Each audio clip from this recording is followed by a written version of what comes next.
So after October 7th, what's the right path to just resolve this once and for all and just move forward? Again, it's so sad to me because it would have never happened.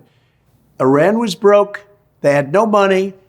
I sanctioned countries that wanted to buy oil from Iran, and I would have made a fair deal with Iran. I was going to get along with Iran. I was going to get along with everybody. We did the Abraham Accords. I think eventually Iran would have been in the Abraham Accords. We had 4 strong countries go in, and nobody went in since I got out. That whole thing should have been loaded up right now. It should have been full.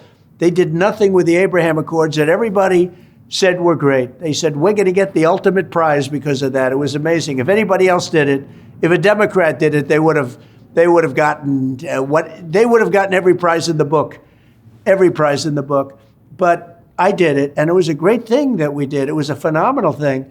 But when you look at what happened now and you see what's going on, it's very, very, very, very sad. That attack would have never happened in a million years. Iran didn't have the money for Hamas. They didn't have the money for Hezbollah. They didn't have the money for any of the 28 other cells of terror or whatever you want to call them. Iran was broke. I say respectfully. They had no money, and they weren't given money. And actually, it was a big story when I was toward the end of my term. There was a lot of big stories that there was no terror going on because Iran didn't have the money. They had to survive. We would have made a deal good for everybody. Everybody would have been happy. The main thing is Iran can't have a nuclear weapon. That was my main thing. The deal was a simple deal. Iran can't have a nuclear, it can't have a missile, can't have a nuclear missile. It cannot have that nuclear capability. Other than that, we talk about everything. They would have been very happy. It would have been fine. And you would have had peace in the Middle East. The problem is I had them at a point where you could have negotiated. A child could have made a deal with them. And Biden did nothing. He did nothing. He doesn't like to negotiate. A young man that knew nothing or a young woman that knew nothing in kindergarten could have made a deal with Iran at that time because they wanted to make a deal.